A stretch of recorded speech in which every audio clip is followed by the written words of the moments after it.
¿Qué tal, amigos? Buenas noches, bienvenidos a Versión Libre. Tenemos hoy la visita de Aida Abella, presidente de la Unión Patriótica. De verdad ha habido algunos cuestionamientos a nivel nacional y tiene que ver justamente con la presencia de miembros de las FARC, con gente armada en algunas poblaciones del país. Recientemente el detonante fue la presencia de Iván Márquez Santrich y Joaquín Gómez en la población de Conejo, jurisdicción de Fonseca. Buenas noches, doctora Aida. Buenas noches, José. Muchas gracias. Un saludo muy fraterno a quienes nos están viendo en este momento. Bueno, ¿usted cree que la FARC faltó a los acuerdos al hacer presencia armada en Conejo, jurisdicción de Fonseca? Bueno, la Unión Patriótica sacó un comunicado precisamente el otro día. Teníamos un viaje previsto hacía mes y medio, llegamos a Río Hacha y pude hablar con gente que había estado en Conejo. Pues efectivamente había una guardia de unos 60 personas armadas. ¿No eran 500? No, no eran 500. La gente que estuvo allí afirma que alrededor de unos 60 personas estaban, que eran la guardia de quienes en este momento venían de La Habana. No habían más.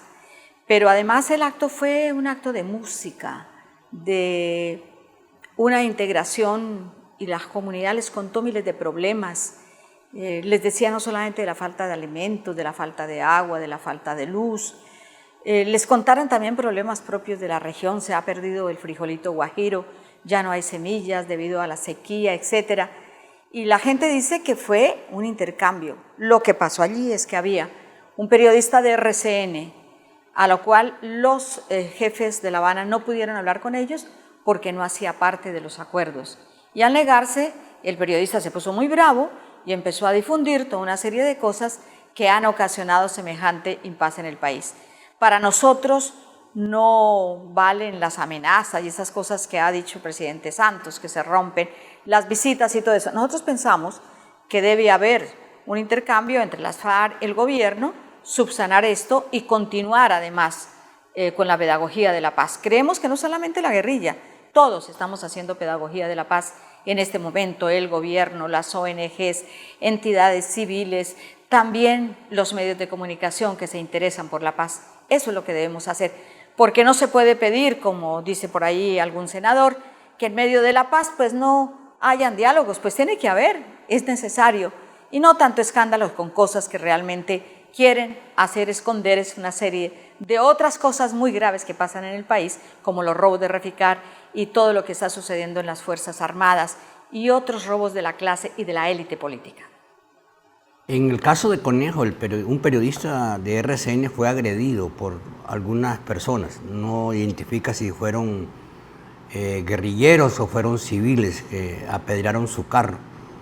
Entiendo que fue al otro día que llegó y no sé, ahí dice la gente tampoco que no había guerrilleros y que estaban muy ofendidos por lo que había hecho.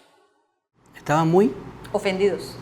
Sí. La gente no entendió porque habían hecho un gran escándalo de cosas que no había por qué hacer ningún escándalo. Y yo creo que en eso les pedimos a los medios de comunicación efectivamente que ayuden a que las cuestiones de peso pues sean tomadas así. Estamos en un proceso de paz muy importante, estamos en el último tramo.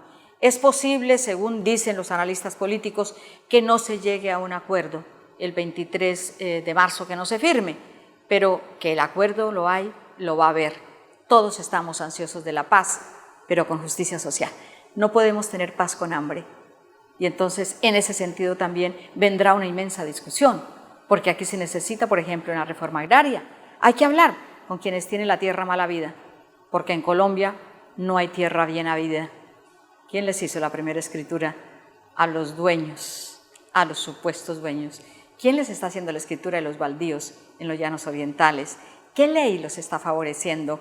Pues evidentemente la que hacen ellos a través de los congresistas, que son también o terratenientes o testaferro de los terratenientes que llegan a hacer las leyes. Por eso es que tenemos que cambiar este país, tenemos que armonizar las necesidades de la gente con la paz, porque ¿cómo le decimos a los jóvenes que hay paz en un país donde les cierran las posibilidades de empleo?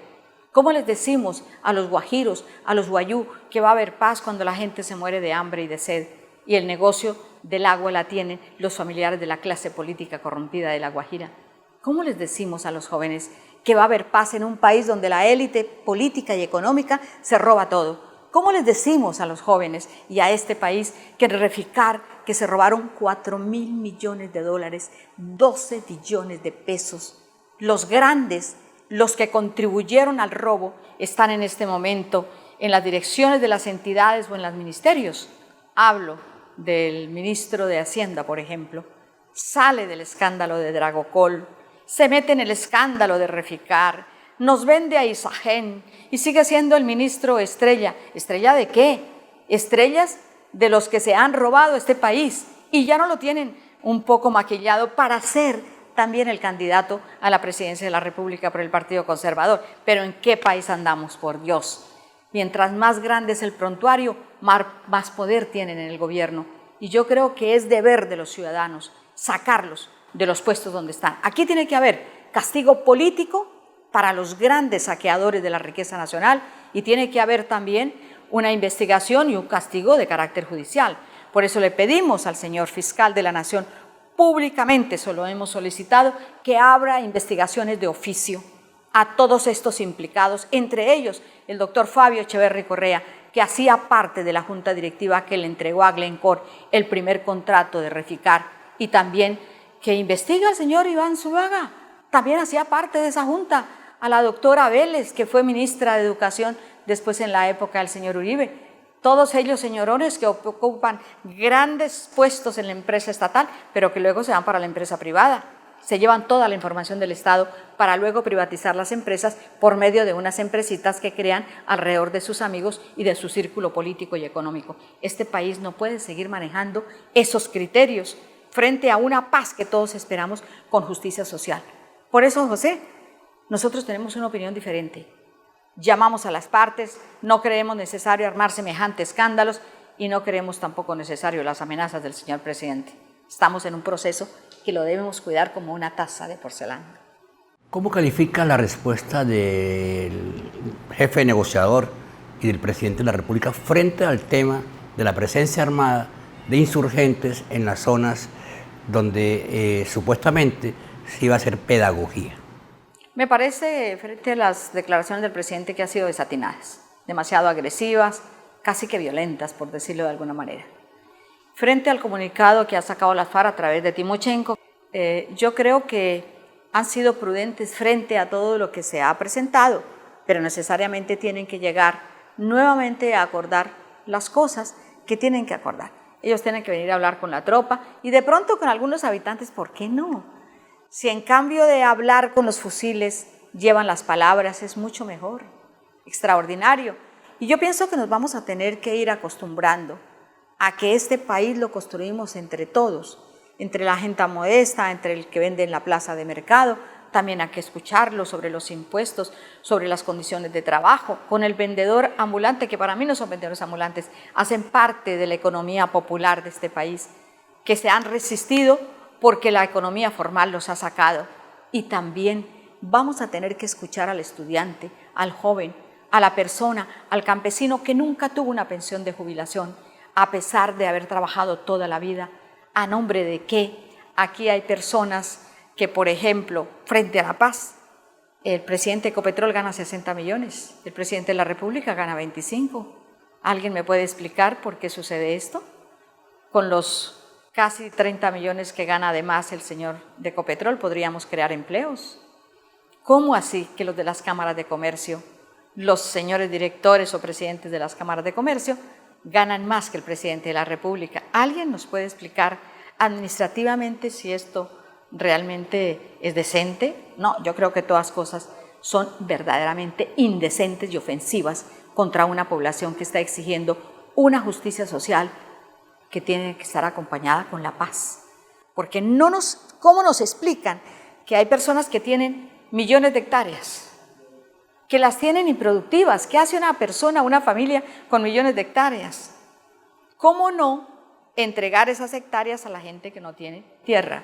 Pero también la asistencia técnica y también un poco de préstamos blandos que no hay en este país, porque a los campesinos nos los están acabando en muchos departamentos por medio de los créditos del Banco Agrícola, y esto es un problema muy grave, porque nosotros lo primero que tenemos que hacer es garantizar la sostenibilidad alimentaria, y eso lo hacemos sosteniendo, creando, ayudando a los campesinos, porque ellos son unos grandes trabajadores de este país que ni siquiera les compensamos con una pensión de jubilación, mientras los grandes señores de los escándalos salen, si tienen edad, muy bien pensionados, muy bien posesionados en la sociedad, mientras los campesinos que han trabajado toda la vida no tienen ni siquiera un peso de pensión de jubilación.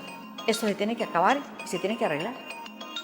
Hacemos una primera pausa y ya continuamos con Aida Abella. De lunes a viernes de 6:30 a 7 de la noche. Nuestro compromiso es con la verdad. Las noticias de las 6:30. Y yo soy www.lasnoticias.co. Todos somos www.lasnoticias.co. Porque usted requiere estar informado, bien informado. Nosotros le informamos bien. Ya regresamos.